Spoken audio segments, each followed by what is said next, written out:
It's in the news. I saw it in the news. What are the odds that you saw it too? What are the odds? What are the odds? Hey, Tony P, what are the odds? Hello, hello, hello, everybody. Let's kick the tires and light the fires. It's time for another episode of Tony P. Oddcast. I bring you weird and wacky news from around the world.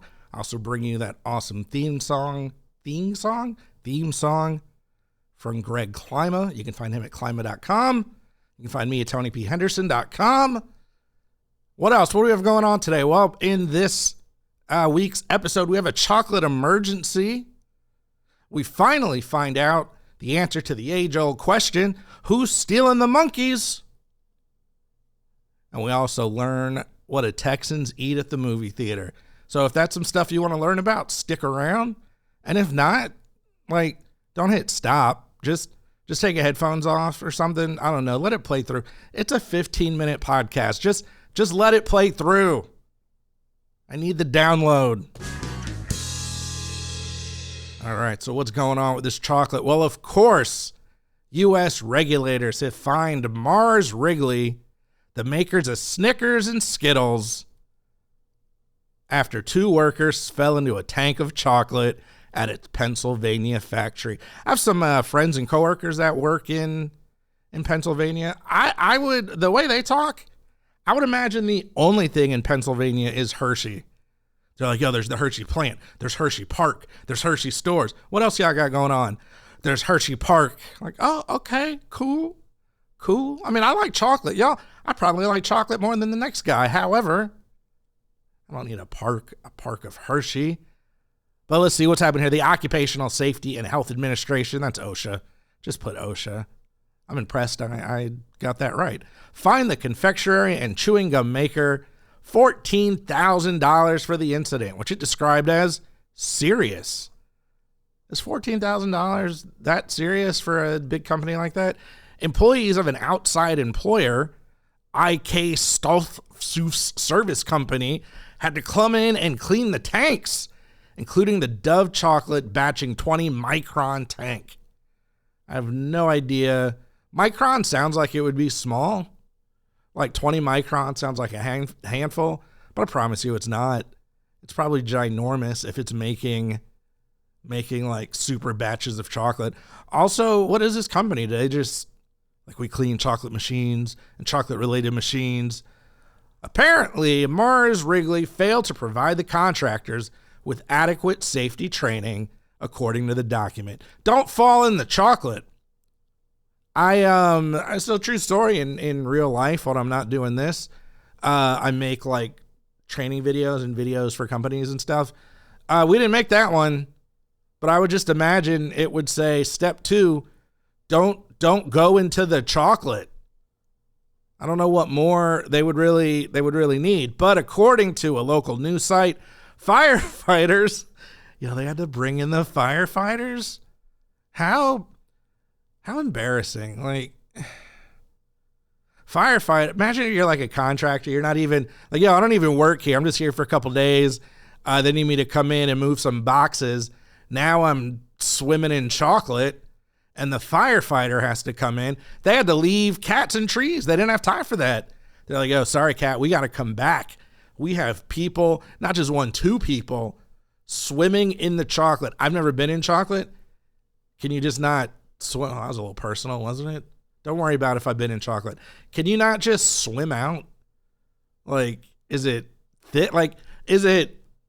All right, look, we've all seen Willy Wonka. So, is it like a river of chocolate? Is it kind of like a chocolate milk? Or is it like fudge? Is it like quicksand? I need to know. But anyway, the firefighters came in. They rescued the workers. Apparently, they had to drill a hole in the bottom of the tank and pull them out. That sounds way more serious than $14,000. Of course, these people are okay. I wouldn't make fun if they weren't. But that just sounds like way more than I was expecting. According to this, the chocolate was about waist high. Now, come on now. So the way the story's written, they were like drowning, like, oh, help, help. And someone had to throw in like a life preserver. Were they just standing there? Were they just like standing there playing on their phone? Like, hey, can you guys hurry up? Eating the chocolate? I'd be eating the chocolate. How? Yeah, it's a little gross. It's a little gross. I get it. But how often do you get to stand in chocolate and eat it? I would be Uncle Scrooge from DuckTales swimming around, spitting the chocolate out. I would be living my best life. But of course, there's a press statement here. The safety of our associates and outside contractors are a top priority, a spokesman from Mars Wrigley said. As always, we appreciate OSHA's collaborative approach to working with us to conduct the after-action review. What is there to AAR? Don't fall in the chocolate. It's not mentioned here in the article, but apparently one of the people named who fell in the chocolate, Augustus Gloop. Who's been stealing the monkeys? Well, a 24-year-old man now linked to an unusual string of crimes that kept the Dallas Zoo on lookout told the police that after he swiped 2 monkeys from their enclosure, he just hopped on the train. A lot of people are like, how did he get these monkeys? How did he get away with them? He just grabbed them and hopped on the light rail system. And believe it or not, this really has been like a hot news item for a few weeks. I reviewed it. I kept looking over it. I was like, meh, a couple birds went missing. No big deal. Meh, a monkey went missing. That's pretty good, but I forgot what I had that week. But now there were 2 monkeys and they caught the guy. Now we got to cover it. Irvin, who remained jailed on a $25,000 bond. Dang, his bond was higher than the fine for falling in chocolate. He only took a couple monkeys. He was arrested last week after asking questions at a downtown Dallas aquarium about the animals there. He's charged with 6 counts of animal cruelty and 2 counts of burglary. How sly. You can't go to the aquarium and ask like too good of a question. You know, like, hey, where are these fish from? That's fine.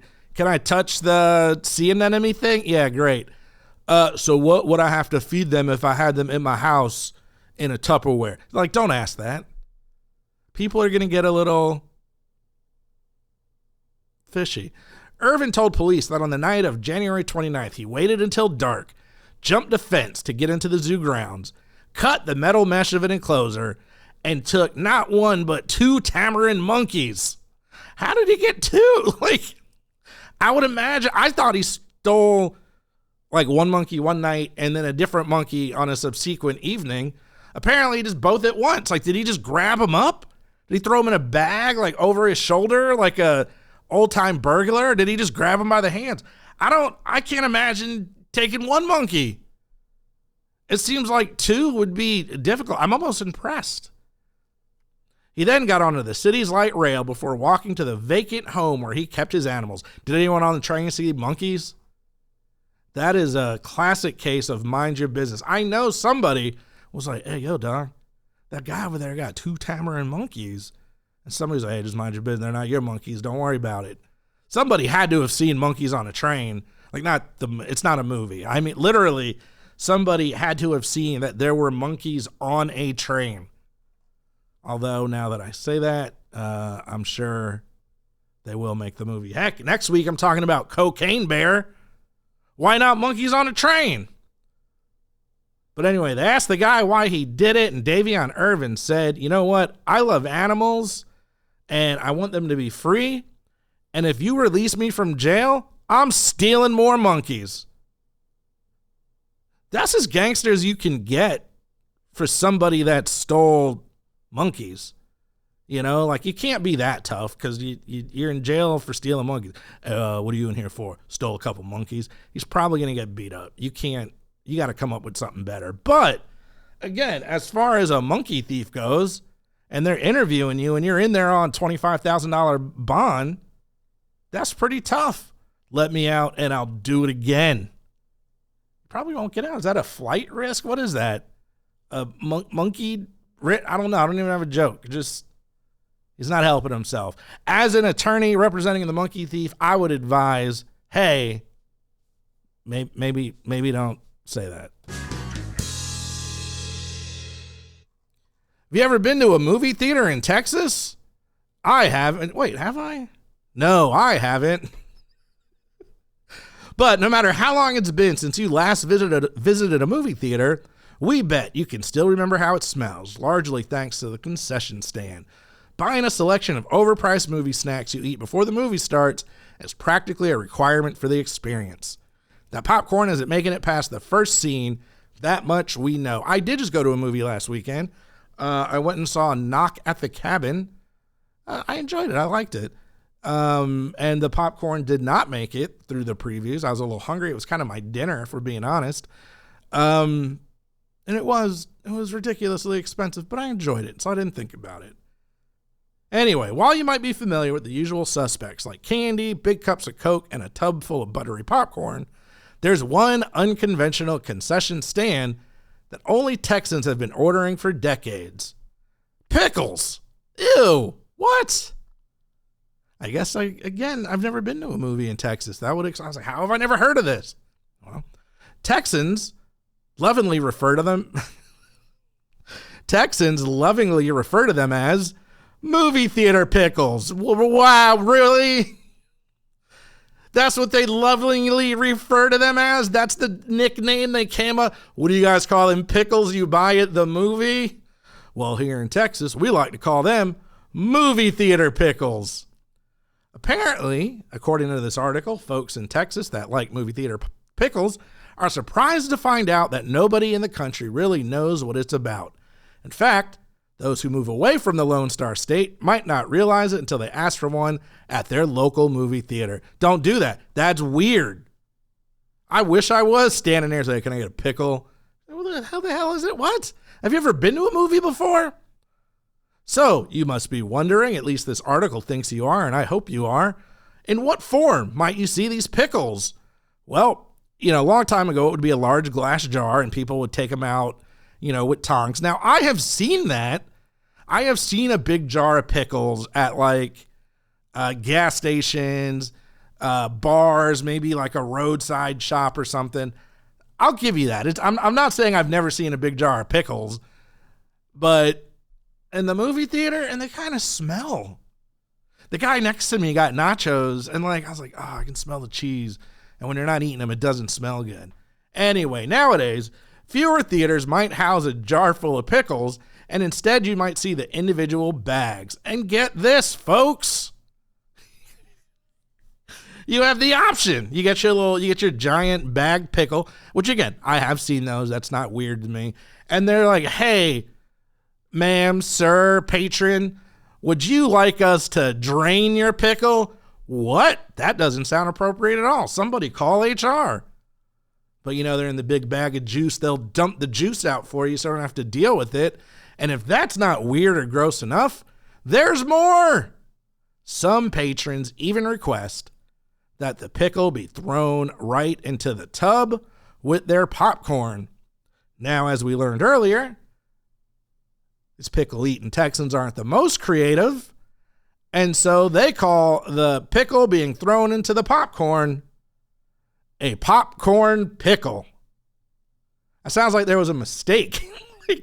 Or you can't decide, do I want butter popcorn or caramel popcorn? Oh my, it's quite the popcorn pickle. So, as I've never been to a movie in Texas, I know a couple people there, and I went to my friend Mike, who is a co-host on the In Addition podcast, and I said, hey man, do you get a pickle at the movie theater? And I just sent him a message, didn't preface it or anything, and he said, I'm bougie. I wouldn't dare go to a movie theater that would try to sell me a pickle. So he goes to the Alamo Draft House. It's like the fancy theater with the full menu in Texas. So he was like, where I go, they don't serve pickles. But if I order food and it comes with a pickle, I just give it to my wife. Thanks, Mike. That had nothing to do with the article, but I appreciate your responding and being a part of the show. So as we wrap up, don't fall in the chocolate. That didn't work out for Augustus. He got sucked in the tube. For all we know, he's dead somewhere. The guy stealing the monkeys will do it again. So keep an eye on your monkeys. And the next time you go to Texas, get you some salty popcorn with a salty pickle and put it together. Ew, and it's like wet and sticks. That's disgusting. Maybe just get some M&Ms.